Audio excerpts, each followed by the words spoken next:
we'll get started. I know there's a couple of people still coming into the Zoom and grabbing their lunch. I am not Steve Levitsky. As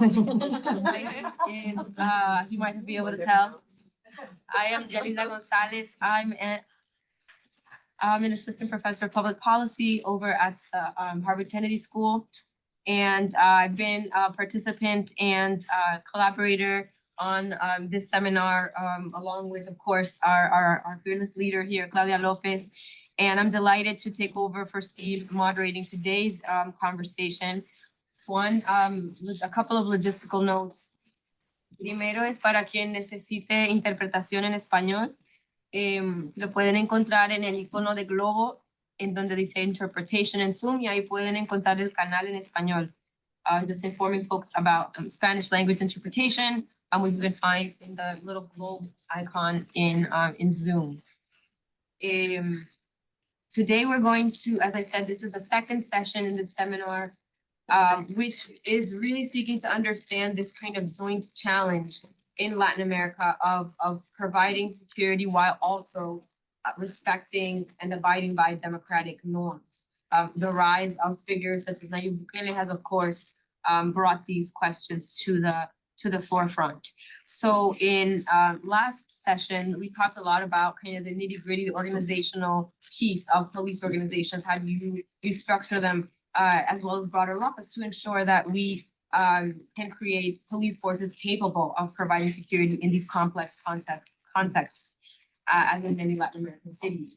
Today, we switched topics to talk about perhaps an even bigger challenge on the topic of organized crime and ranks, between militarization, negotiation, and regulation, where we have these prominent organized crime criminal groups. How do you engage with them? What are the choices that government officials face? Our presenters today will offer us some important alternative models based on years of research in Latin America. I'll present our three speakers in the order in which they will speak. I'll just give their obviously very impressive bios, so bear with me for a second as I go through them, and then we will hear from each of our speakers in turn. First, we'll hear from Marcelo. I'm sorry, one more logistical note before we proceed. We'll have two more sessions after this one of this seminar on November 4th, as well as November 18th. So put those in your calendar. We will be back here at noon on those dates for our third and fourth sessions. So our presenters today will be first Marcelo Bergman, who holds a PhD in sociology from the University of California in San Diego. Professor Bergman is also the director of the Center for Latin American Studies on Insecurity and Violence at the National University of Febrero in Argentina. And he also directs the master's degree in criminology and citizen security at that university. He previously worked as a professor researcher at CIDE in Mexico and was a visiting professor of sociology at the University of Oregon. He writes on a variety of issues relating to crime, public security, illegal drugs, illicit markets, and public policies in Latin America. Other areas of research include taxation, compliance, and rule of law in the region. And he has led a number of projects in data collection on crime and institutional performance in more than 14 countries in the region. We'll then hear from Angelica Duran-Martinez, who is an associate professor of political science at the University of Massachusetts Lowell. She obtained her PhD in political science at Brown University, and various other terrific universities. Her research interests include the relations between organized crime, violence, and the state in Latin America, as well as the interconnections between democracy, rule of law, and citizen security. Her book, The Politics of Drug Violence, Criminals, Cops, and Politicians in Colombia and Mexico, was published in 2018 by Oxford University Press, as well as in Spanish in 2022 by Ediciones Uniandes. Angelica, Professor Duran-Martinez book presents a novel theory on explaining variation in forms and levels of drug-related violence and has received 2 book awards. Her current book project explores the causes, consequences, and implications of negotiating criminal non-rebel actors and criminal and non-rebel actors, exploring cases of truces and negotiations in Central America and Colombia. And last but not least, we will hear from Michael Weintraub, an associate professor in the Escuela de Gobierno Alberto Lleras Camargo at the La Universidad de los Andes in Bogota, Colombia. He is also the director of the Security and Violence area in the Center for the Study of Security and Drugs at Amidst. And finally, he's a senior researcher at the Peace Research Institute in Oslo. His research focuses on crime and political violence in Latin America, particularly in Colombia, Central America, and Mexico. He's interested in a range of topics from the historical legacies of violence to their contemporary manifestations. He also studies Mexico and 3 countries in the Northern Triangle of Latin America. He also has previously worked extensively in human rights and development, primarily in East and South Africa. He has many fellowships and many funding sources. So Mike will excuse me for not reading the continued extensively impressive bio. So I'd love to welcome all 3 of our speakers today. I don't know, Claudia, if you would like to make an opening remark before we get from. No.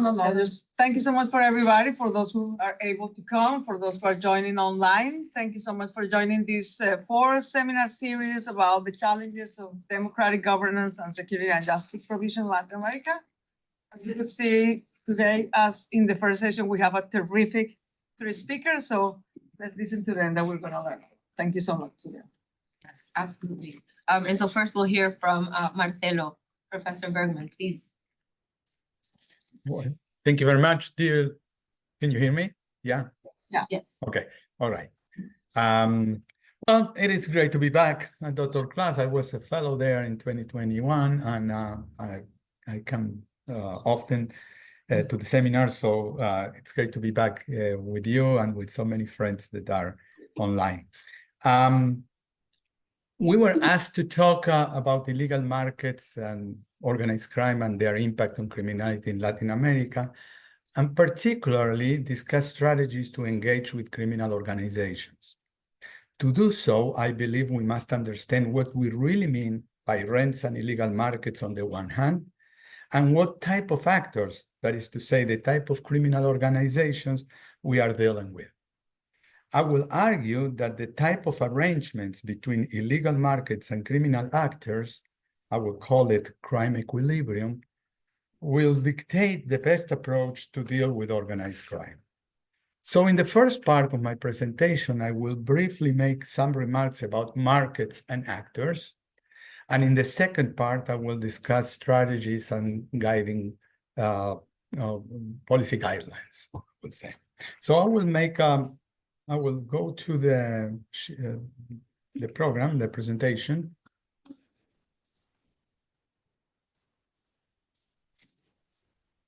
Okay. Can you see it? Yeah. Okay. Let me just very briefly. Okay. So I will start with 4 basic premises for the study of organized crime. I know that this is known, but sometimes forgotten when we are talking about guiding policies. So this will be very important to foster, to create, or to design policies. The first one is that organized crime is fundamentally linked to illicit markets and the demand for prohibited goods. Without illegal markets, organized crime will barely exist. To combat organized crime, it is essential to thoroughly understand the type, structure, and scope of each illicit market. Second, the nature of illegal activities largely shapes the type of criminal organizations they foster.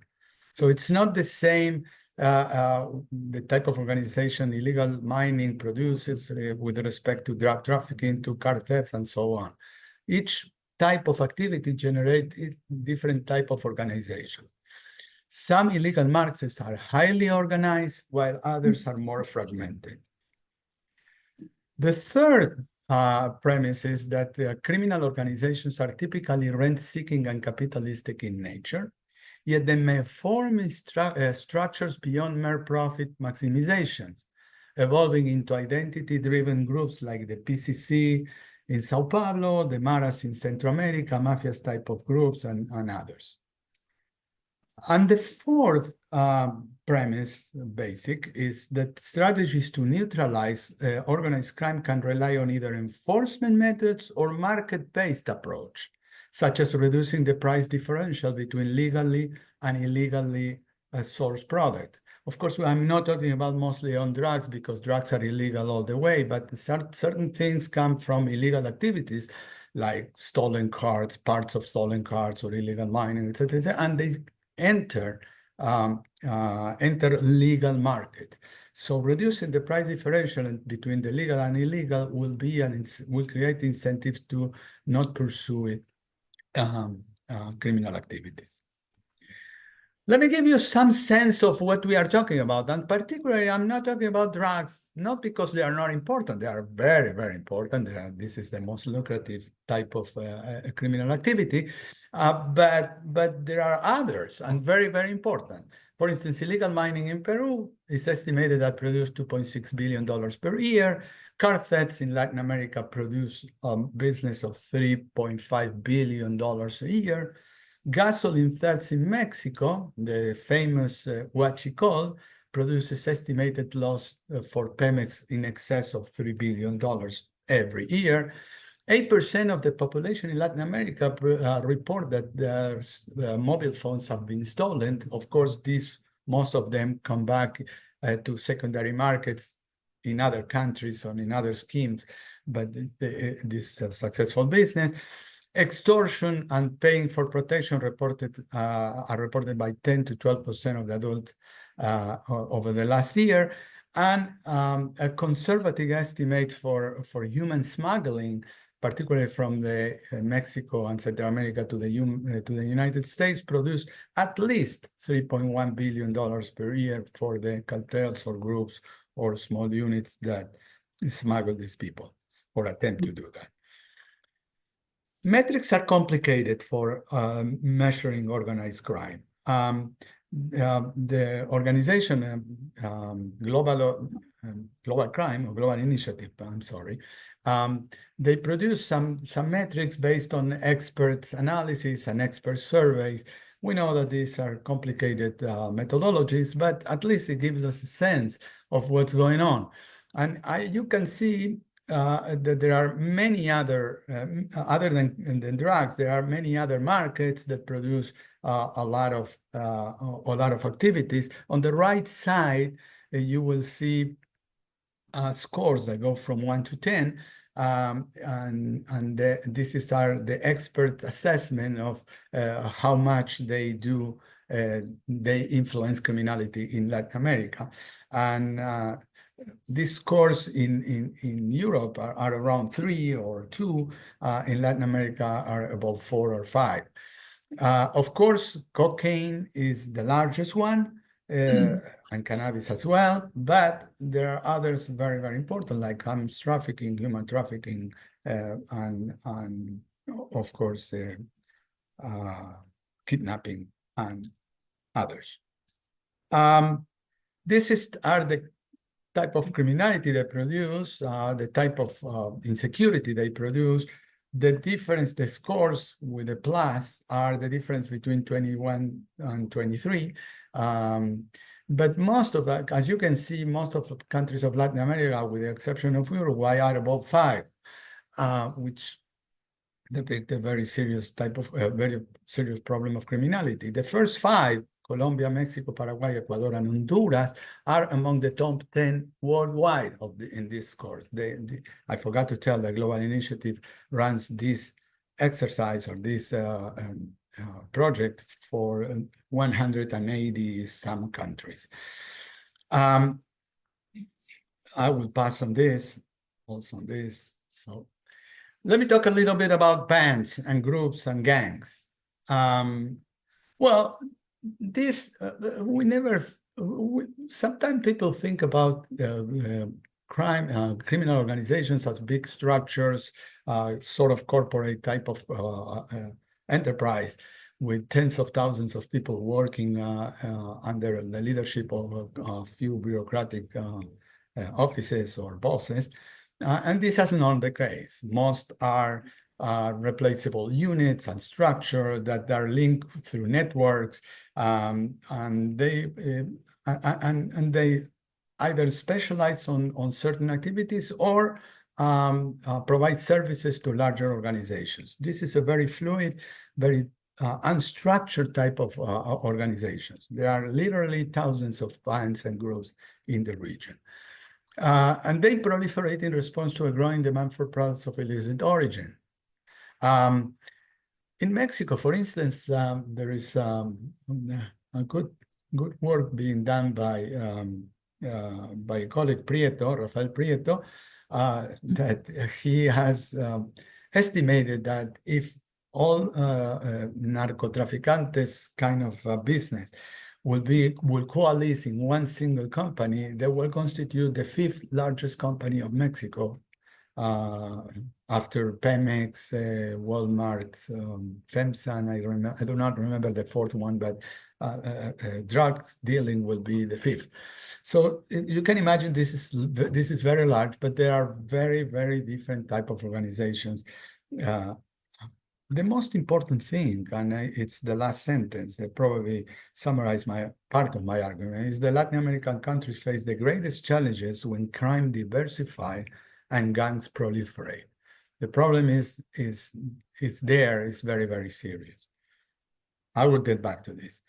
The good people, friends of Lantia, provided this and less on the next slide, talking about the activities of these groups in Mexico. And as you can see, most of the groups do not specialize in one single activity, but they do in several activities. Most of them, many of them, 75% approximately, are specialized in 3 or more activities, obviously criminal activities. Let me show you. Out of the 100, all of them that they work with drugs, 80% of them also extort. 67% also kidnap for ransom. 36% probably right now it's more because this data is it's an old data, it's to 2016. 36% with human trafficking and 32% with what you call. So what you can see is that there are many groups that are dealing with different type of crimes and very, very difficult to stop them. Let me get my argument or what I'm referring to crime equilibrium. I've written on this and in one book on More Money, More Crime, and the other one on the book on prisons. Prisons and crime in Latin America, and I explained this. So I will refrain here from a long explanation, but to summarize is that low crime equilibrium is, and I give examples, they are Chile, Argentina, Uruguay, different regions and different places. It's that there is some pressures from illegal activities, but they still have moderate enforcement capabilities. The police is still there. Judges still renders here or there some sentences. And particularly, these capabilities contain the diversification of predatory crimes. You will rarely see in Uruguay lots of kidnapping for ransom. You will rarely see in Chile all sorts of crime like gun kidnapping. So what you face is moderate crime and their moderate threats of governments to curtail that criminal activities. On the other hand, high crime environments, or what I call high crime equilibrium, are places where criminal organizations have a consolidated power, having established extensive network with police, business, and politicians. There is a serious, almost collapse of enforcement capabilities and deterrence, and there is a rapid diversification. Now, the difference between low and high crime equilibrium is not like a continuum or a linear relationship that for neutralizing X amount of crime, you need Y amount of policemen in a linear function, because what works, and this is probably a very important message, what works in low crime equilibrium does not work in high crime equilibrium.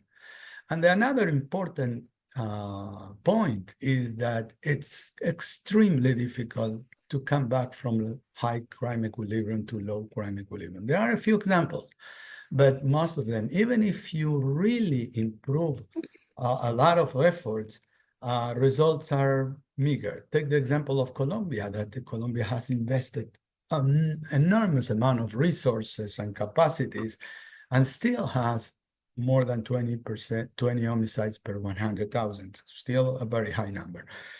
Not the ones that they had 20 years ago, but still high. So what are the best strategies to deal with organized crime? So I provide four points. One is ensure that the business does not grow excessively large, generating substantial profits that are captured by criminal organizations. You have to be watchful not to have the Colombia type of cartels or the Mexican type of cartels that is extremely powerful and with a lot of resources. The second one is prevent the rise to dominant violent group. And this is complex and even counterintuitive, because the PCC paradoxically helped to reduce crime in Sao Paulo. But most of the other cartels are very powerful, contribute to high criminal activity. This is unclear, but it's better not to have very strong, very complex criminal organizations. The third one will be to limit the proliferation of bands and gangs. This is very, very important. Most of the killings, most of the homicides that occur in Latin America are produced not by very large organizations, but by these small units. People fighting for territory to control drug trafficking, to settle accounts, extort, whatever. The diversification, the proliferation of bands is well, not good. Countries in the Southern Cone have fewer gangs, whereas Mexico and more recently Ecuador have become very violent due to the growth of autonomous rent-seeking groups. And four, prevent the diversification of criminal activities. This is, for me at least, this is very, very important.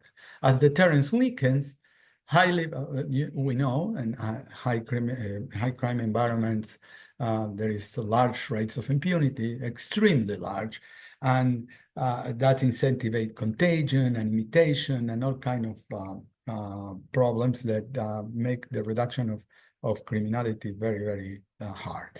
So as deterrence weakens, highly predatory crimes such as extortion, kidnapping, and human trafficking proliferate and are often carried out by small, sometimes independent units. So let me get to the final two slides. What will be the guiding policy that after this presentation under the different equilibrium? If a country or a region is under a low crime equilibrium, the most important thing, the most important goal is to avoid deterioration in Latin America. I'm talking about Latin America, of course. It's not that, as I said before, very hard to come back from high crime equilibrium. It can be done, but it's very, very hard. Guiding policies allow minor drug trafficking as long as it remains non-violent. You can see that in the outskirts of Buenos Aires, where there is a lot of drug dealing, micro trafficking, et cetera, and relatively low levels of violence. Monitor the emergence of large criminal groups. This is a task that intelligence unit and a lot of resources should be spent to avoid the creation and or the coming of powerful groups. Take a strong stance against extortion. Extortion is a very predatory crime that people resent and it gets a lot of problems. And pay close attention to early sign of criminal diversification. On the other hand, and we go to the last one, is under high crime equilibrium, the focus should be on violence reduction. there is no much you can do in order to, bring back legality full-fledged, but at least the reduce of violence should be the target. And in that sense, direct limited enforcement resources toward the most violent group in order to send strong deterrence message. As I said, under high crime equilibrium, there is low deterrence. There's very, very meager capability. So you better focus on the most violent group. This is the Mark Kleiman argument for those that are familiar with it. The second one, when possible, mobilize substantial resources to apply overwhelming force. This has been done in Juarez and in Monterrey, relatively successful. It can be done in small areas, or relatively small, and you have to assemble a lot of resources, not just police resources, but it can be done. Invest in rebuilding and strategically applying the deterrence measure. Colombia has done a tremendous job over the last 20 years or 25 years to improve their police and to improve their justice systems. And well, they come a long way, still a long way to go. Introduce market mechanism to reduce incentive for illegal market growth. This is obvious, as I said before. Allow for minor illegal activities where local offenders have established peaceful agreements. The case of Medellin is very interesting with the combos and the razones there, because it's not that it's crime-free. There are crimes, there are homicides, but at least they got to a common un acuerdo civilizado between the combos and the police, and usually, not every time, but usually they manage to reduce conflict and allowing the combos to operate. Avoid decapitated criminal leaders unless absolutely necessary. Well, we know, and probably Angelica will talk a little bit about this. I don't know, but maybe. The decapitation of criminal leaders of cartels has brought a lot of crime in the region, and probably will not be a smart idea to go after them. And if only a few dominant groups exist, consider negotiation strategies using carrot and stick approach. I will stop here. Thank you very much. And if there are questions, I will be happy to answer later on. Thank you.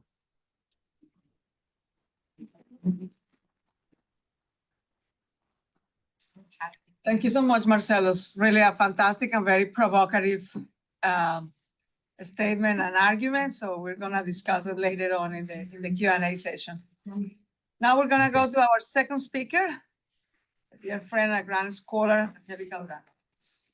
Thank you. Thank you so much, Claudia, for organizing this and for having me here, and Yanilda for moderating the session. I have to confess that I was prepared for a discussion around some questions that we have been sent, some kind of improvising to put this together as a presentation. So I will start by saying that I'm going to talk a little bit about the current project that I have that is connected to this idea of negotiating with criminal actors or non-traditional, non-violent armed actors. But before that, I thought it was just usual, like everybody in this room knows the basic fact, and Marcelo went through some of the most important dimensions of this, which is the reality that we're facing in Latin America today, which is that the region is the most violent region of the world in terms of homicides compared to any other region, and especially any region outside of a traditional conflict. And of course, when we think about why this is the case, one of the major answers is criminality and crime. Because of this, and I've been working on this topic for almost 2 decades now, I've come to believe that given the major consequences that crime has for the lives of many Latin Americans, we really need to think this not only as a law enforcement issue, but also as a peace building issue, especially when we think about like the consequences that crime has, not in every place, right? But we are not only talking about homicide, but we're also talking about massive disappearance. So in Mexico, we talk about more than 150,000 people that have disappeared since we have relatively good tracking, relatively, I will say, because there are many issues.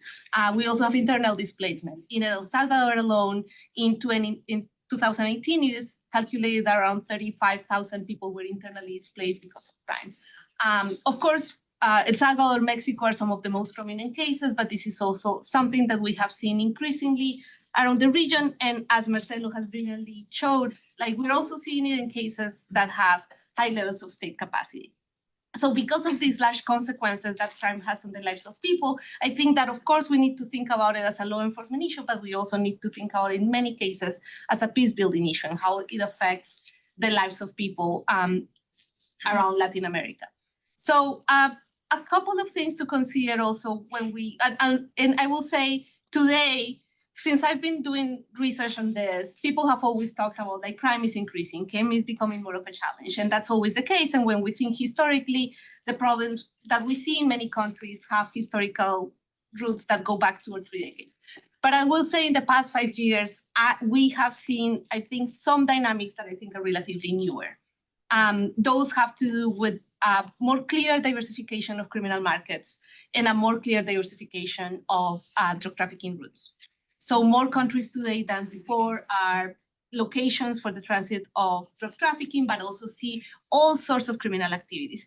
The other thing that we're seeing today that I think is different from 10 years ago is that we have certain criminal organizations that have expanded more throughout the region.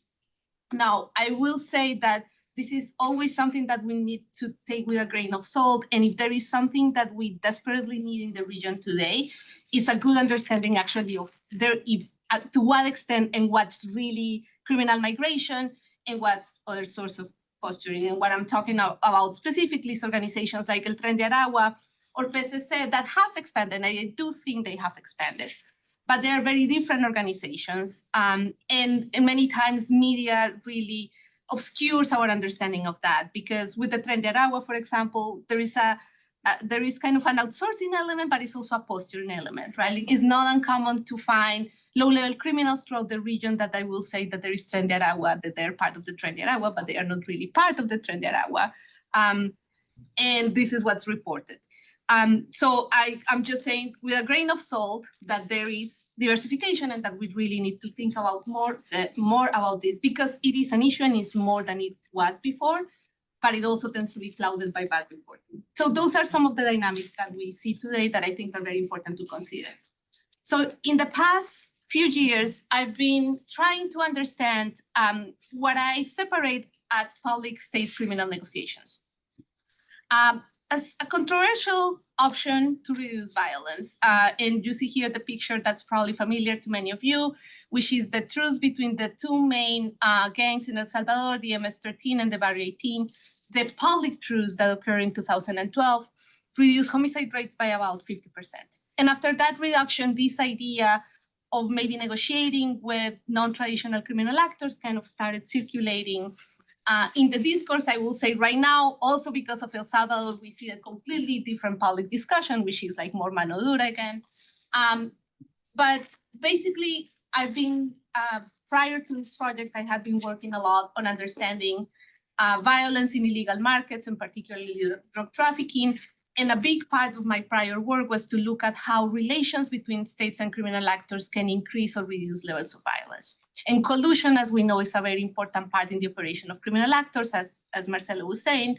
And in this particular project, I focus on what I think is a form of collusion and collaboration, but it's different because it's kind of in between corruption and collaboration and a form of traditional peace process and a public policy. So I'm focusing here in moments when governments decide to publicly negotiate with criminal actors. Now, for obvious reasons, these are not very common cases, but they are more common than you may think. And some of them are what I call like top-down negotiations, when it's the high levels of government negotiating with the leadership of a group, but we also have bottom-up negotiations, which are more day-to-day strategies of conflict mitigation. I'm trying to study both, and when I talk about negotiation, in general, what we're talking about is cases that use dialogue and exchanges between the state and criminal actors with the purpose of some kind of collective benefit, most of the times reducing violence, but it can be other things as well. Some of the major examples is, as I said, the truce in El Salvador, another process that I'm studying, which is the gang legalization process that occurred in Ecuador between 2007 and 2016. a series of truces that have occurred in Belize over the years. And of course, in Colombia and Medellin, we have plenty of examples, particularly in Medellin. I focus here on negotiations that are outside of the traditional peace process in Colombia, which there are some examples. So this includes, for example, the process of so-called sometimiento a la justicia or surrender to justice mechanisms, but also, for example, local negotiations. And in Medellin, at some point, the local governments have created local mediation infrastructures to do what they call, for example, pactos de no agresión, no aggression pacts between gangs. So in this project, I basically explore two questions, which is like why these negotiations happen and under which conditions they work. I'm gonna focus for the less theoretical part and the more practical discussion that we're gonna have here on my answer to the second part of this question, which is under which conditions these negotiations work. Because I think at some level, the conditions under which these kinds of negotiations can work also relate to the conditions under which many public policies can work. And also, so my broader pitch here, and this is an answer to a question that we received in preparation for this, which is the question was, how can governments balance different policies? And I will say that's the $1 million question. But I think to answer the $1 million question about how can governments balance different approaches to crime and security, we have to talk more about something that I don't think we took a lot about, which is the conditions of power within the state and in criminal actors that facilitate or complicate the implementation of policies. And that's what you see here in the case of state criminal negotiations. I will also say, and kind of this echoes a little bit the model of high and low equilibriums that Marcelo was talking about, but is that in order to think about policies and about negotiations, but any public security policy, I think we really need to think in terms of relational state capacity, which means how much power does the state really have to implement policies, but also how much powers do criminal groups have. And because this will really determine how policies are implemented, what are the perceptions and the incentives that both criminals and states have. So the relational state capacity will determine what resources the states have to confront criminal groups, but it also determines the resources that criminals have to challenge the state, to protect from the state, or to co-opt the state. And this goes back a little bit to what Marcelo was talking about. But I will say also this relational state capacity determines how states perceive the threat posed by criminals and the best ways to deal with this criminal group. And I think this is important because when you want to understand, for example, why I remember, and I've told this story a few times in talking about this topic recently, last year in 2023, former, or at that point, like close to leave power member of the security ministry in Ecuador asked me, what do we need to do with criminal groups in Ecuador? And my answer was, please don't put the military in the streets. And he said, yes, I know, but that's what people are asking. So when states are confronting threats that seem to be very powerful, is the temptation or the incentives not to use the military are very difficult to fight, right? And I think part of when we think about what are the policies that should work, we also have to think how to sell those policies, how to make them amenable to people, and also how to think about the citizens' perceptions about those policies. Of course, one thing that is important to say is that, and this is my very theoretical piece here, but when we think about state capacity, that does not necessarily mean state performance, right? So if you think about it, when states are militarizing the fight against crime is when they are showing more extremely their coercive capacity, but that doesn't mean that they are gonna get the best outcome. And I think that when we're thinking about state capacity, and again, this is like, if we're thinking about policies and what are the policies, the best policies to confront crime, we need to think about what is the bureaucratic and administrative capacity that states have to implement policies. Of course, what is their coercive capacity and what's their economic capacity? In the same way, we can think about criminal capacity. How sophisticated are the groups that the states are facing? And that has to do with the size of the groups, the internal hierarchies they have, their ability to engage in relations outside the groups, and their economic ability. And this is, we talk a lot today about those of you familiar with debates within, or those of us who study criminal violence, we talk a lot about criminal governance. So this is in some ways a form of criminal governance, but you can have very powerful and organized groups that do not necessarily engage in a lot of criminal governance. So what I'm trying to say up to this point is that really when we think about the challenges of violence in Latin America today, they are so varied that we need to think in these terms. What resources does the state have? What resources do the groups have? And that's very important to think about the effectiveness of any policy. Now, going back to the negotiations, and this kind of puts my points together, when do these negotiations work? And I will go back again and say here, just remind you that some of the processes that I've been studying, as I said, are what I call like bottom-up negotiations, which are cases where you have mediation, for example, that works more with the low levels of criminal groups. And you also have like more top-down negotiations that are with the leaders. So what my general argument here is that these types of negotiations work, and this goes back to work that I did with my colleague Jose Miguel Cruz, they really depend on the balance of power within the state and the balance of power within criminal groups. So these negotiations, when they have emerged, they have worked when states can credibly commit to enforce the promises that they are making to criminal groups or to gangs, for example. So what I mean by this, if in many negotiations, for example, there is a promise to do more kind of targeted policing, the state has to make sure that the police is following whatever directives the politicians are given, right? So when politicians, for example, have control over their police, they are more able to enforce those commitments. But when they don't, they can say, I'm negotiating and promising more targeted policing, but if they cannot deliver that targeted policing, that's not gonna work. So basically, this is to say, when we think of policy implementation, we have to think about the ability of the states to enforce those policies. That goes back to whether states can coordinate different levels of power and they can coordinate different agencies. And at the same time, we need to think about the capacity of criminal groups. In cases of negotiations, the negotiations that work more effectively in reducing violence are that's where criminals can enforce promises of non-violence, which means when they have control over their criminal ranks. So when negotiations, especially those that are done from the top down, they work is because the criminal groups can also commit to enforce, and they have the power to basically discipline their ranks to follow whatever promises they have. But also when they have control, right? So if you have, that also means that basically negotiations work when we have cohesive states and cohesive criminal groups. Which means also that this creates a paradox, which is that when negotiations, but I will say this applies to other policies as well. Negotiations work paradoxically when criminal groups have more power. And I think this goes back to a point that Marcelo mentioned that I'm gonna disagree slightly with, which is I don't think the level of criminality in Medellin is by any means low right now. There are very high levels of criminality, but they are very highly regulated.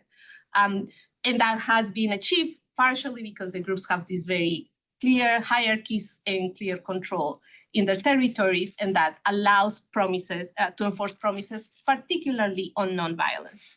So I think the case of Medellin, it's actually a good example of what's also the underlying message here, which is that sometimes there are trade-offs in negotiations, but any other policies. So negotiations that more effectively work, that those that have more powerful groups. And that means that sometimes may mean that what the negotiation can do is to further strengthen the power of a group. And on the other hand, when you think about the need to move beyond homicide reduction, what I have called these bottom-up negotiations can be more effective in moving beyond homicide reduction. And let me explain this point a little bit more.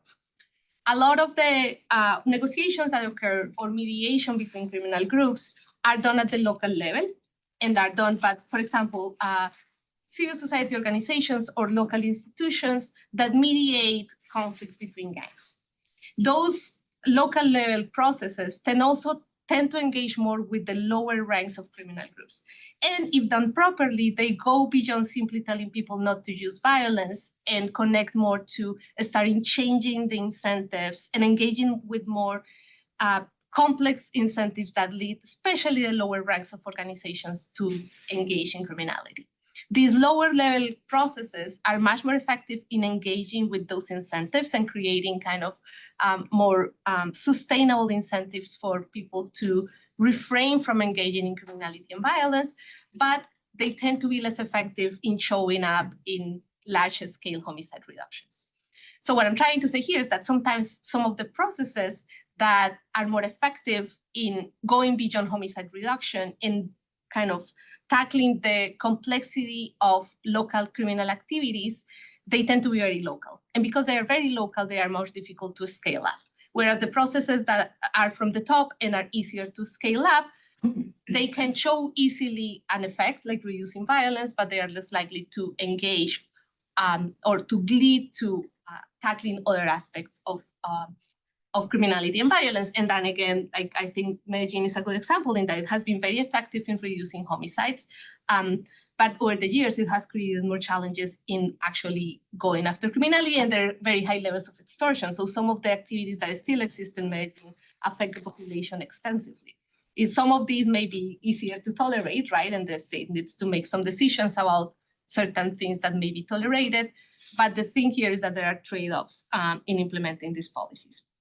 So I think, and the case of Ecuador is one that I've been reflecting on recently. I can talk about it, but basically, so with all these, what are some of the bigger points I wanted to make in general? When we talk specifically about what these negotiations have been, and in each case, there have been different things that are parts of these negotiations. I will say negotiations with criminal groups that are not very sophisticated and organized have the potential to reduce violence and have the potential to break cycles of violence. But for them to go beyond that, there have to be other policies that are implemented. And negotiations at the top are more risky. They create also the risk that criminal groups can politicize, but they have the potential to also break cycles of violence. So I think what negotiations have is the opportunity to break certain cycles of violence when they are at the high level. When they are at the low level, they have the potential to prevent the escalation and the growth of criminal groups. And Belize, for example, is a good example of that. But a negotiation alone is not going to solve any issue. So the act of negotiating depends on many other things, and that goes back to my initial point about resources and bureaucracies, right?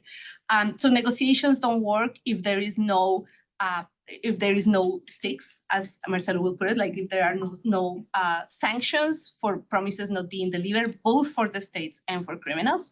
Negotiations don't work if there are no economic resources to provide something that is not just a short-term incentive to reduce violence. So I will say also that there is another, when we think about policies that work in confronting organized crime, I will say that there are three challenges that states have to confront in the short term. The first one I will say has to do with whether the states have the ability to coordinate agencies, but also coordinate political incentives across different levels of government. The second thing is the bureaucratic capacity. Like, do states have the bureaucratic capacity to implement the policies that they design? And the last one, and this is one that I've been thinking a lot about, is that there is different temporalities of policies against organized crime. So there are certain policies that may seem to have a very large impact in the short run, but that they don't necessarily are the ones that are more effective in the long run. And there are policies that may have some effects on reducing criminality in the long run, but that may not have the same impact in the short run.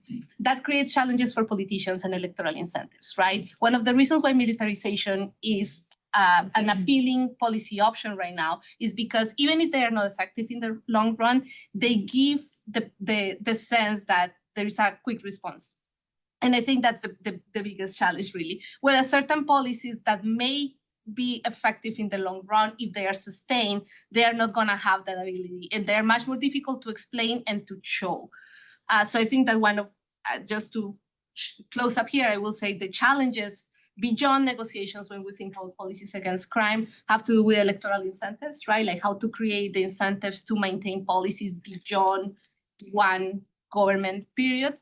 The second one has to do with the actual ability of the state to coordinate or for government to coordinate different agencies and different levels of policy. And the third one has to do with the groups. Who are the groups and to what extent? In contexts where groups are much more fragmented, it's much more difficult to negotiate, but it's also much more difficult to do militarization effectively.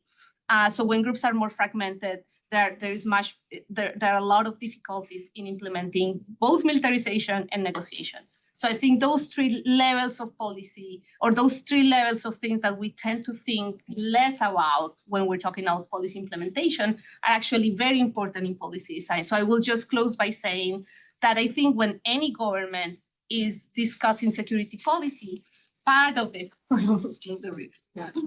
challenge in thinking about security policy is also thinking about what are the political and bureaucratic challenges in implementing that policy, and how can a government potentially foresee those challenges and try to somehow mitigate them at the design stage of any policy on security.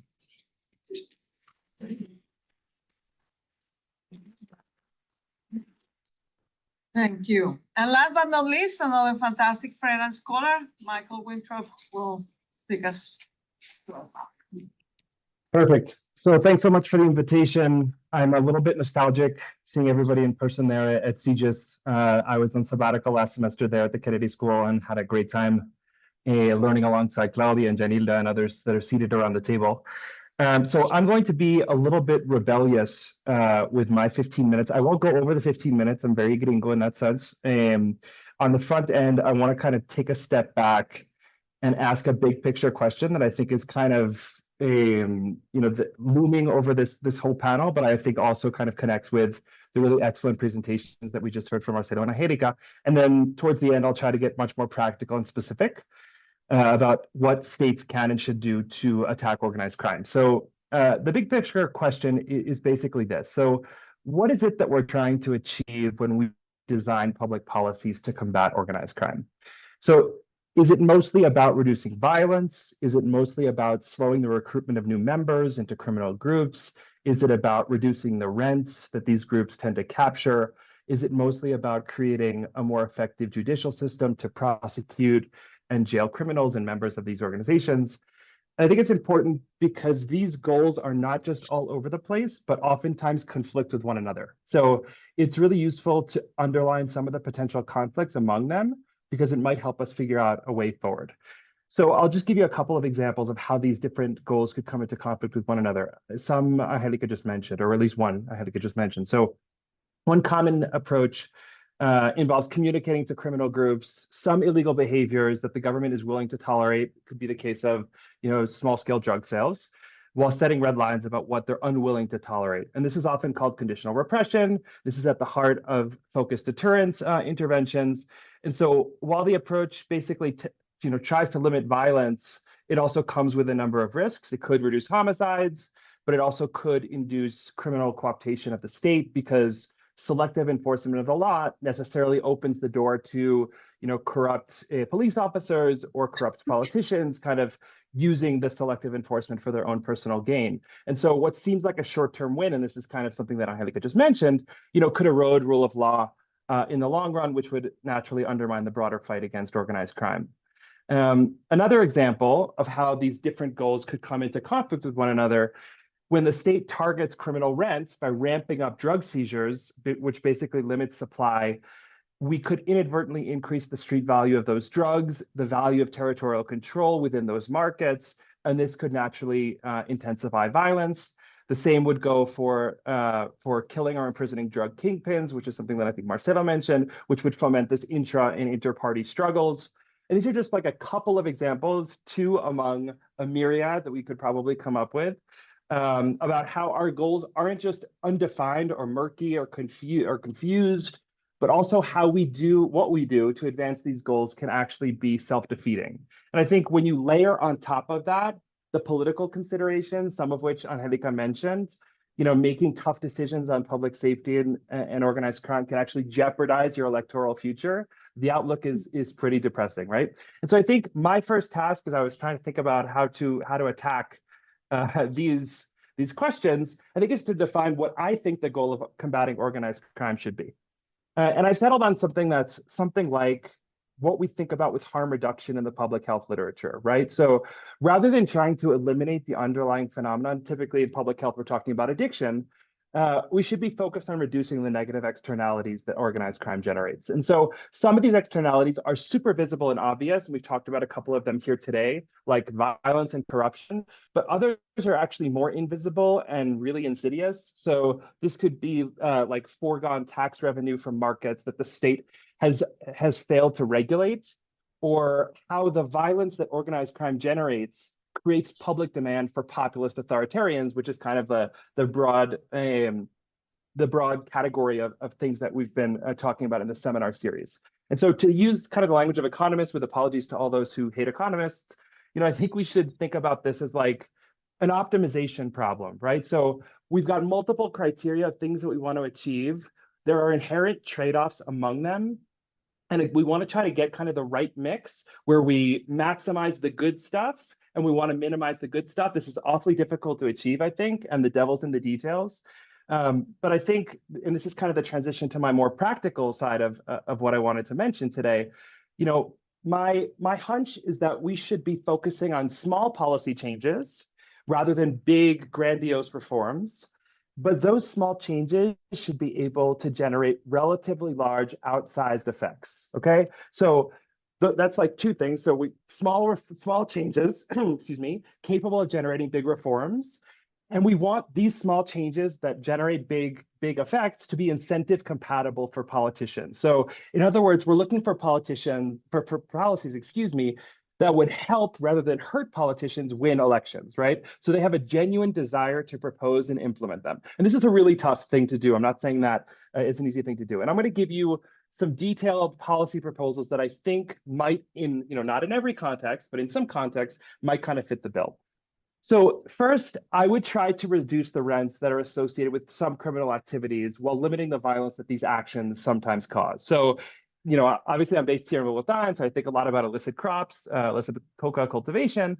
So this may involve investing in legal alternatives for communities that are reliant on illicit economies. This could be via microloans, formalization, increased market access for legal crops that would diminish the value of controlling criminal markets for organized crime, and government and international partners, for example, could propose the guaranteed purchase of legal goods in these regions to ensure that listed markets are like robust and sustainable. And there has to be a credible commitment to go to your point, Angelica, that the government will continue to finance the purchase of these legal goods.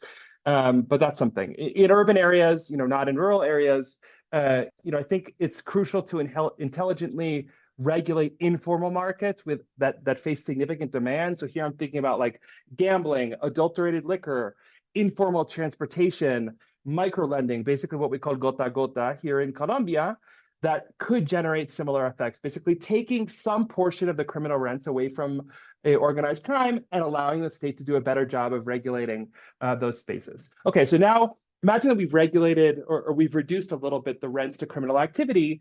I think next we should try to reduce the supply of young recruits to organized criminal groups. So why young recruits? Because we know that when young people accrue criminal capital really early on, they're far more likely to be incarcerated later on and to remain within criminal networks basically for their entire life cycle. And the details of the programs that could help to do this could be many, right? But could range from ensuring employment projects for at-risk youth. We know that these projects work. Stationing police officers outside schools to prevent recruitment into gangs. And there's a bunch of evidence from El Salvador that this also works, okay? So we've kind of nibbled away at criminal rents. We have now tried to, or hopefully effectively, reduced the number of young people that are entering criminal groups. And now I think we should try to make our justice system more responsive. Okay, so this isn't like a grand reform to the justice system, which will face tremendous opposition from judges, from everybody, right? But these are small reforms, again, that can generate big differences. And as just to mention Mark Kleiman again, who was mentioned by Marcelo, sanctions for criminal behaviors need to be swift in order to achieve effective deterrence. And that, I think, for me, means basically reducing judicial backlogs. Okay, how can we do that? Through the creation of specialized, streamlined courts that can handle particularly minor offenses that could help reduce impunity on the one hand, build confidence in the justice system, and then allow the courts to focus on high impact cases that really impose tremendous social costs on society and kind of work towards ensuring their speedy resolution. Okay, so that's three things now, right? So we've reduced criminal rents, we've reduced the number of young people who are entering criminal organizations, we've kind of gotten the justice system to be a little bit more responsive. I think one of the last things that I'll propose is just making service delivery in marginalized communities smoother and more effective, capable of offering solutions to respond to ordinary citizens' concerns. And I would start, I know Claudia and others have kind of heard me on my soapbox talking about this, but I would start by improving dispute resolution for like quotidian problems. So this is really low-hanging fruit. We've got strong evidence that how to do this, and we know that it works. So basically, to increase coordination between the state and local communal organizations, you can solve everyday problems that ordinary citizens face when it comes to boundary disputes, if you're talking about rural areas, if it's problems of debts between neighbors that typically allows criminal groups to come in, so, like, be the heroes and solve the problems that citizens face in their day-to-day lives. This could be problems related to gossip between neighbors. That sounds really silly on the face of it, but it really provides criminal groups the opportunity to gain a foothold and to provide service delivery in ways that the state has typically been unable to do so. And just on my final point about like a last practical suggestion. So this doesn't fit the bill of the small reforms that I mentioned. And so you'll forgive me a little bit, but I now direct the Center for the Study of Security and Drugs. And so we need to talk about regulating marijuana for adult recreational use. So a huge proportion, I don't know the kind of cross-national, the cross-national distribution of criminal rents, but something that Marcelo mentioned kind of gives me faith that this is not just in Colombia. A large proportion of organized criminal rents comes from the sale of marijuana, right? And so, maybe you'd be concerned that if we regulate marijuana for adult recreational use, this would dramatically increase consumption. We know that that isn't true. The public health concerns about marijuana consumption are minimal when you compare them to those associated with alcohol and tobacco. There's a ton of meta-analytic evidence that shows that it doesn't increase juvenile consumption patterns, and the costs of enforcing marijuana restrictions are absurdly high. So in terms of police attention and manpower, in terms of negatively affecting relationships between communities and the police, because young people don't want to interact with the police because there's a stigma against going to the police because they're typically busting them for smoking a joint in a park. And so depending upon, obviously, the regulatory framework that's chosen and whether the price of marijuana in the illicit market is competitive with what you can find in the illicit market, regulating marijuana has the potential to take away from organized crime a huge, extraordinary source of revenue, and it does not increase crime as well. And we're doing a meta-analysis right now on precisely that topic. So let me just kind of conclude here by saying that I think the focus should be on diminishing the most damaging externalities that are associated with organized crime. That should be our principal goal. I think we can best do this by looking at these small changes that are incentive compatible, as I've said, that like politicians won't have to run away from or won't have to quietly hide in their campaign platform. I think you could broadly sell any one of these suggestions that I just mentioned to most of the population in Latin America, maybe with the exception of regulation of marijuana, but leaders have to lead too. And so they need to take unpopular positions sometimes. But I think, we should probably shy away from these overly ambitious reforms that could polarize citizens even more, and that probably have a low probability of getting off the ground and generating the kinds of changes that we want to see. And I think, if we implement these politically feasible solutions that over time can kind of limit some of the most destructive tendencies associated with organized crime, I think this has the added benefit of demonstrating to Latin American citizens that, we can make gains against organized crime in ways that don't require, the horrors of the so-called Bukele model. And I think that's probably, for me, the best way forward. Like, if we care both about reducing crime, and I do very, very deeply, but I also care very deeply about civil liberties and respect for human rights. So to Claudia, Yanilda, Dr. Klaas, thanks again for the invitation, and looking forward to the conversation.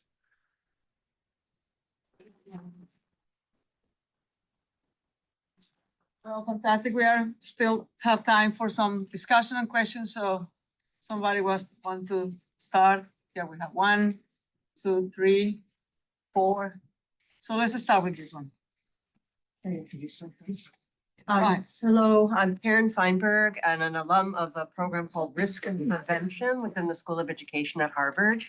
And I run a consultancy that works across sectors, issues, communities, and cultures. And some of my background includes youth development and developing youth employment, youth livelihood programs at a country level and a local level. So when you brought up the youth piece, Michael, I was super interested. The thing that I was thinking about is it isn't just economics, however, for young people, what I call risk expression. Mm-hmm. So if your needs are not taken care of, if you're not having the ability to create and innovate and express your dynamism, just fitting into a job market or a job seems a bit counterintuitive to me.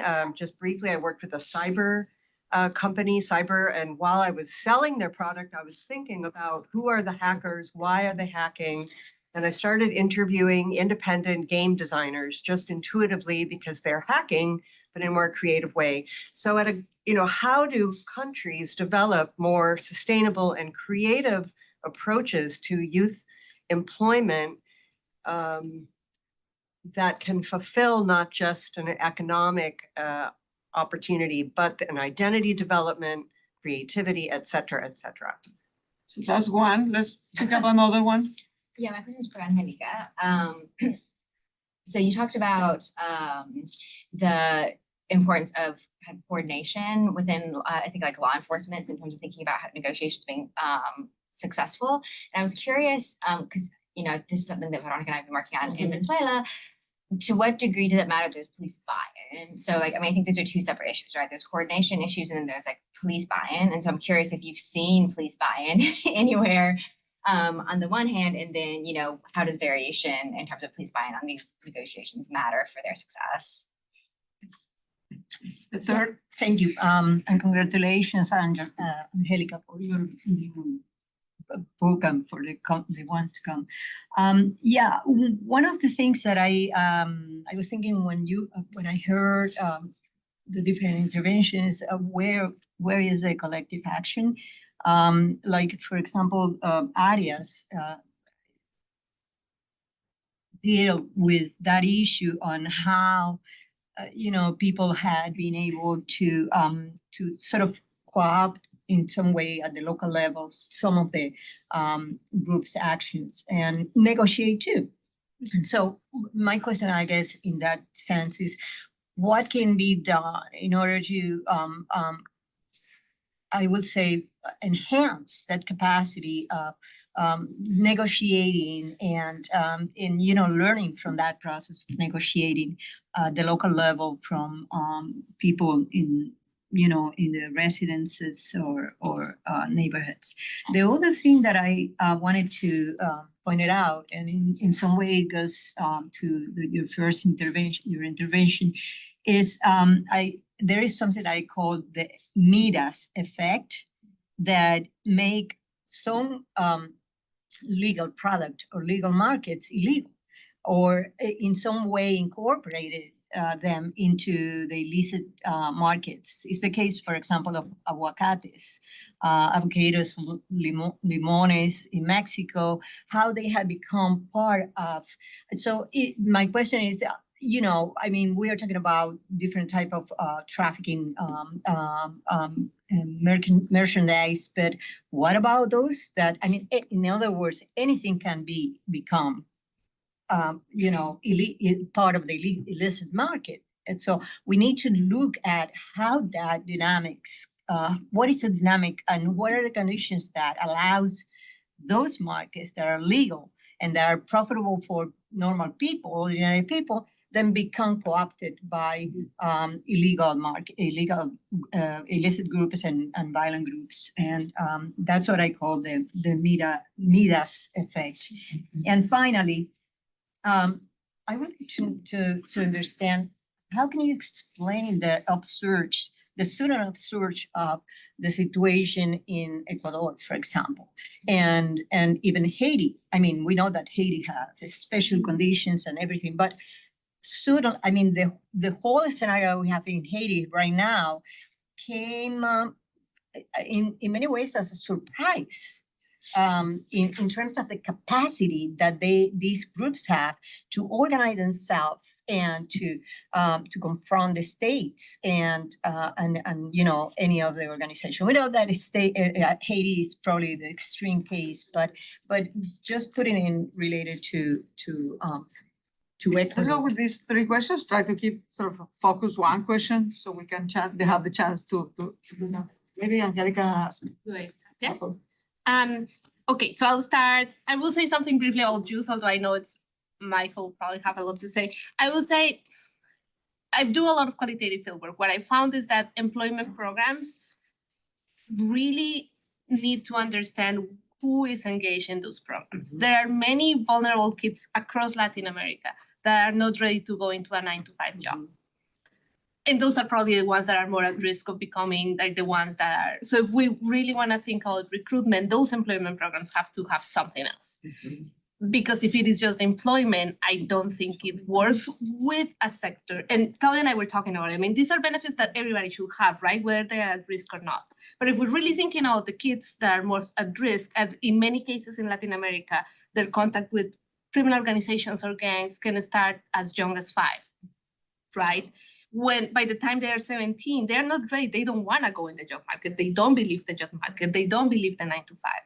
So it requires something else. And I truly believe that now, again, like that something else is something. And I like the way you put it, Michael, because I think it makes it a little bit more hopeful, right? Like we can think about pilot programs that really tackle this at the local level.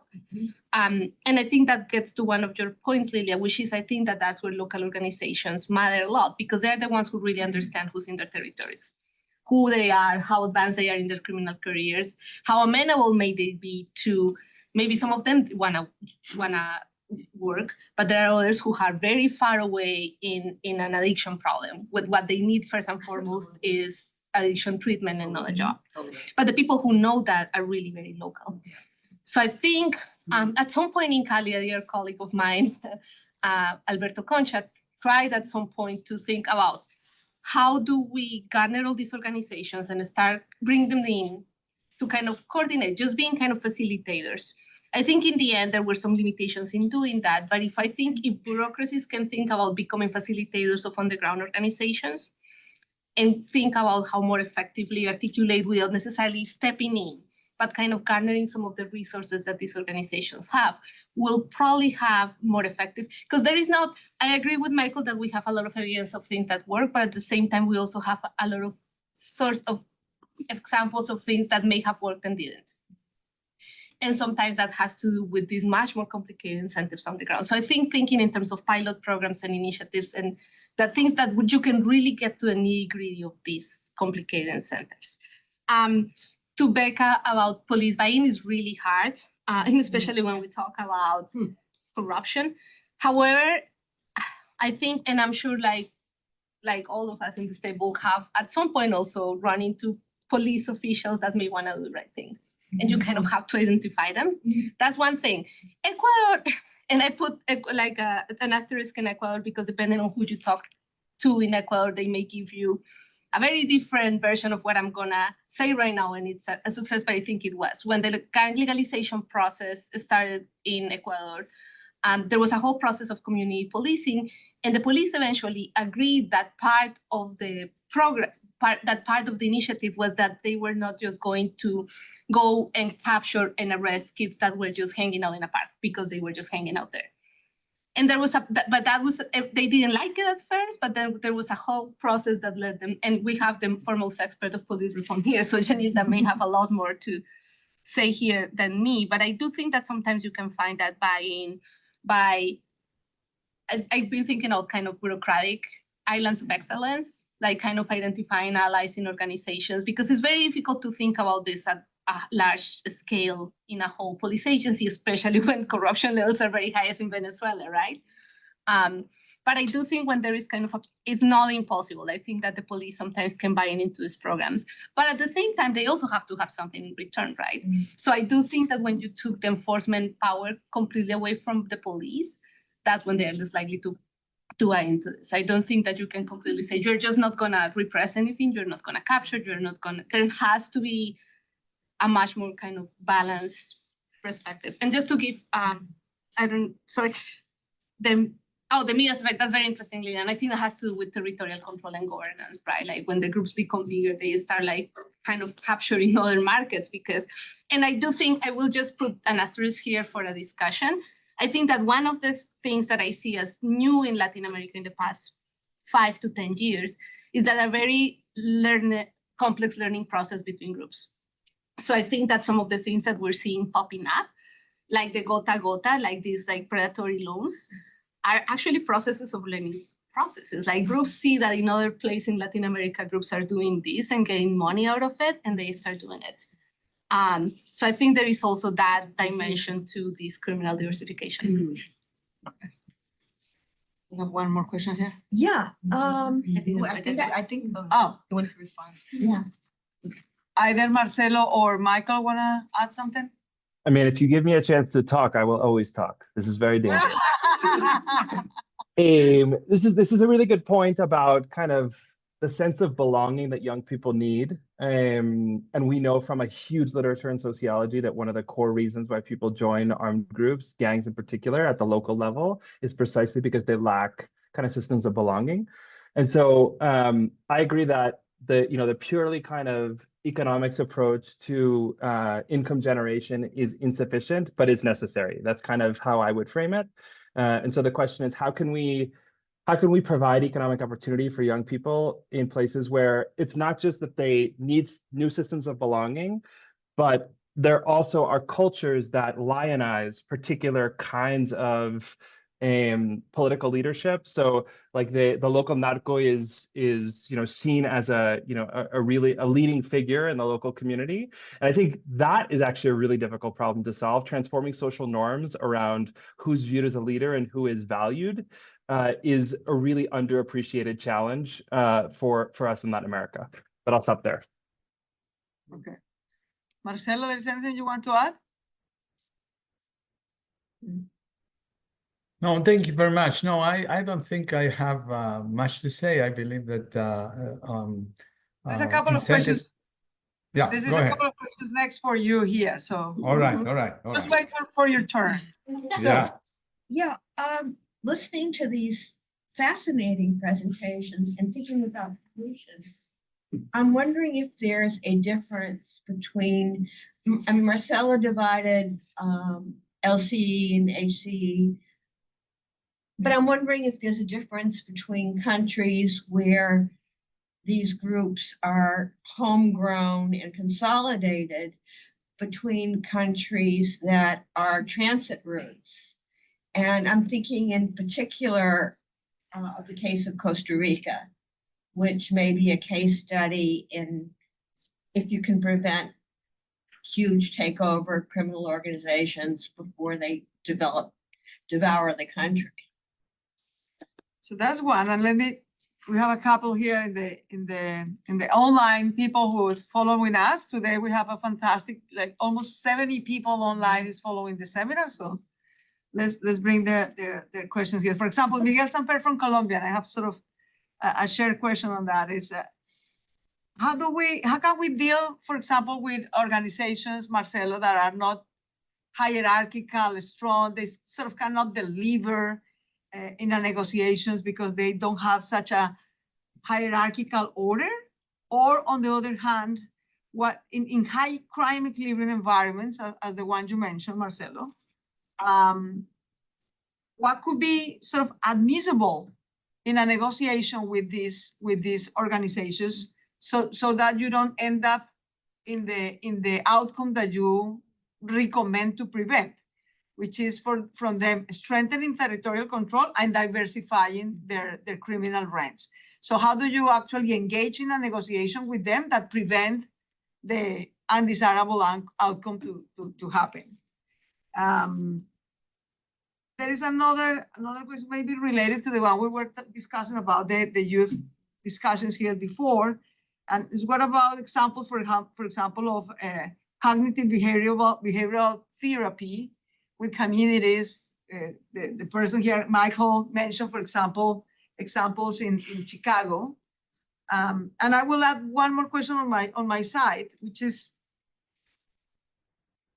I think Latin America is the region of limited state capacity and restricted democracy. So either high equilibrium, Marcelo, or low equilibrium crime. I think this outcome of looking for preventing violence, I think is the wrong approach, frankly. Because what we should prevent is whatever that keep us in that suboptimal equilibrium, precisely, of limited state capacity and restricted democracy. So whatever negotiation, state building probably is what Angelica means by peace building. I will refer to that as a state building. State building is not easy. It's not always peaceful. If you want to gain monopoly of control, well, it may be nasty at some point. But what you cannot allow these kind of organizations to do is to preventing you from becoming a state. I mean, from having the monopoly of coercion and taxation and legitimacy at the local level. So even if you go through nasty periods of violence, that cannot be a concession, I would say, rather than always saying, no, my top one priority is just to prevent violence, even though I will end up in a high equilibrium crime. If the trade-off is less violence, but a high equilibrium crime, I think we are worse off, both as a society and as a government or a state. So, but I don't know, Marcelo, what do you think about it? Marcelo, you should open your mic. Am I okay? Okay, yeah. Yeah, it's a very challenging question, Claudia. Look, in the ideal scenario, it would be great to have a state capacity to neutralize organized crime. We all would like to be Denmark and Holland and whatever. But that's not the case. And we are coming from a very, very hard situation that can get worse as the time by. There was a question about Costa Rica. Well, Costa Rica used to be a low crime equilibrium, and it slowly deteriorates. I don't know where it stands right now, but it's getting pretty bad because it could not neutralize drug trafficking and other type of criminal activities. Now, we know as sociologists or social scientists that state building is violence. It's Tilly 101. We know that create states involve violence. And I'm not against that.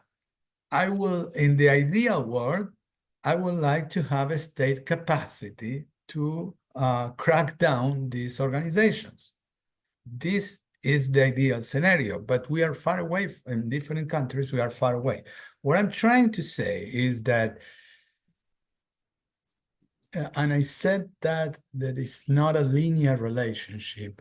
It's that if you have 100 policemen to crack down 50 thefts or X amount of crime, it's not that by multiplying by 2, you deal with, you reduce by half the criminality, because at high crime equilibrium operate other incentives like imitation.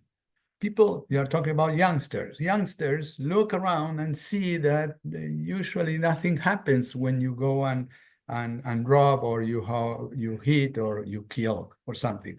I mean, we have impunity rates that they're staggering. 90% of the cases in many of these countries are not being solved. Homicides I'm talking about, not just petty crime. Now, the ideal scenario is to continue what Colombia has done, which is strengthening the rule of law, strengthening different the justice systems and the police departments and the armies, etc., etc. But you know, it can go so far. You need to understand that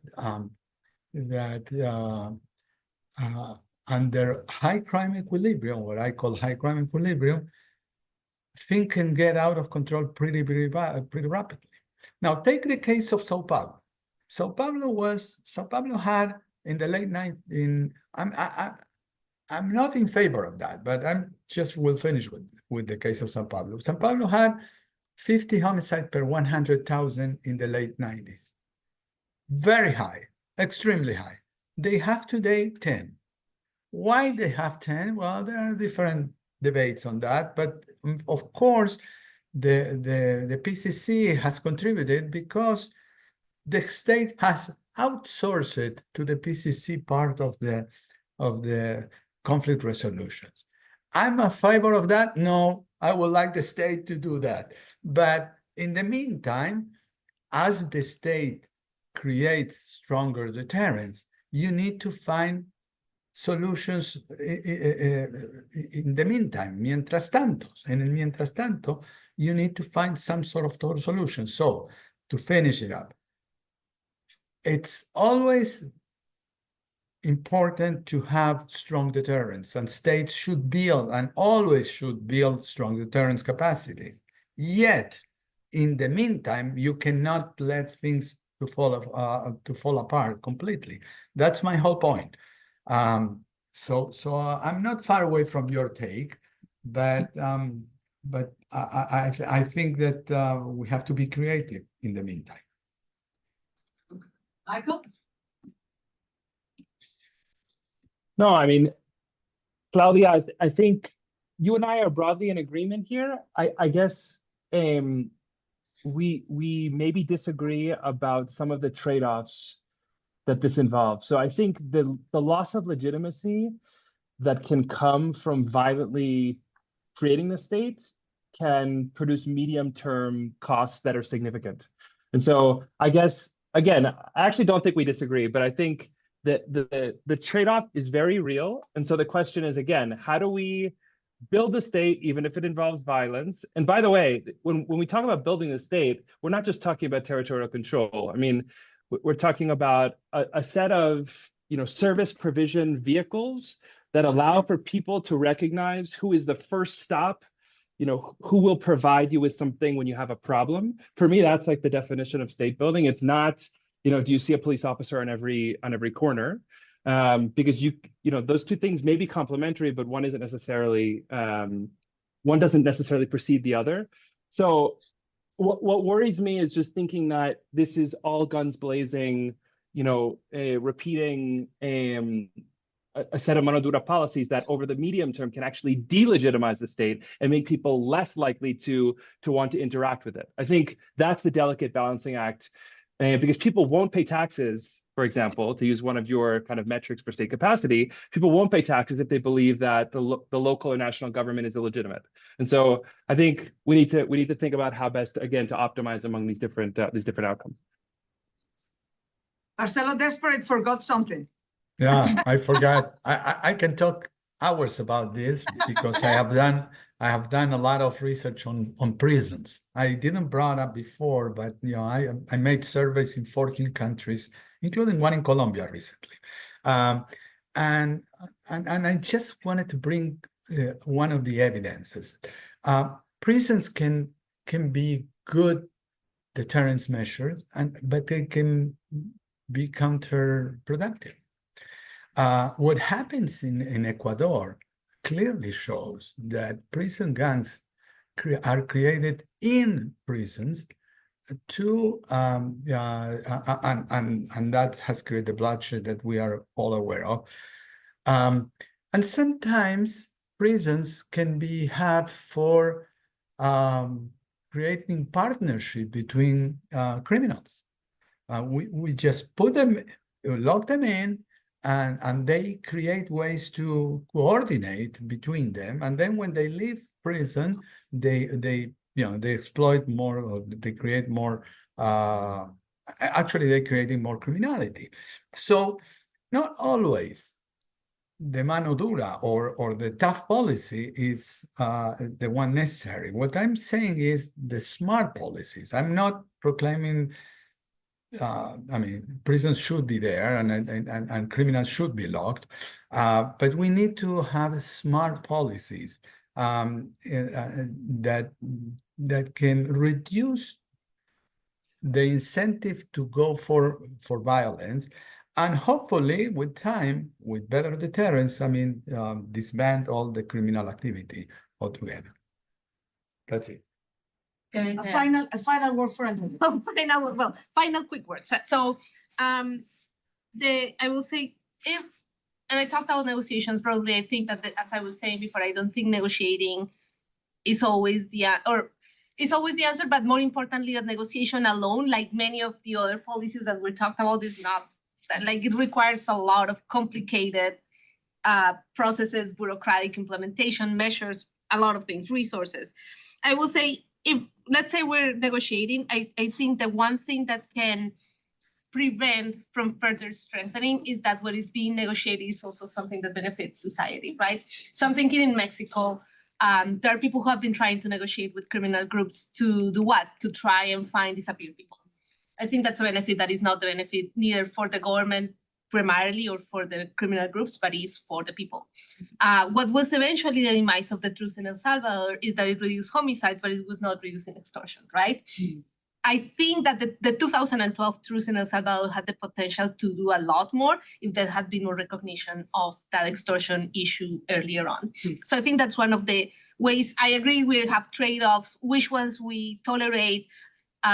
It's a question of capacities and all that, but we also have to think that we don't have to give up on the trade-offs initially, right? Like, we always just have to think about and which are the trade-offs that are, because many people can say today, well, there is a trade-off between controlling the gangs in El Salvador and violating human rights, right? And there is a lot of people who are thinking about that. And for us academics and many other people in the room, I think we all agree, yeah, human rights is not what we want to give up as a trade-off. But many people will say, well, but the violence has decreased, right? Like, the gangs seem to be controlled. So is that the trade-off we want to tolerate? No, I think we really need to think about what are the trade-offs that are important and that are tolerable, and how can potentially you can create a path towards mitigating some of that. Your question about the transit countries. So when you think about Central America, they have always been transit countries with high levels of violence, transit countries for drug trafficking, right? So I think the transit status itself is not what explains whether there are high or low levels of violence.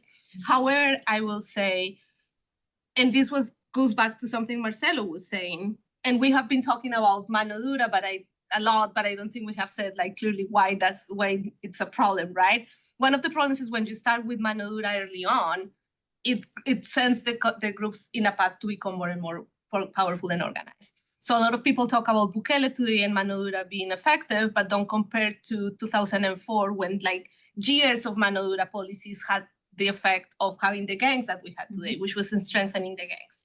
And the only reason why the policies in El Salvador may seem to be working is because Bukele has complete control of the state, which goes back to my state power thing, and because he's dealing with two gangs only. So, so this is just to say that mano dura earlier on, because of mass incarceration, because of militarization, sends the groups to a path of like sophistication. So I think for many of the countries in Latin America are starting to see groups evolving. Like ideally you would say like, don't do that because you're only gonna set the path to groups for becoming more sophisticated.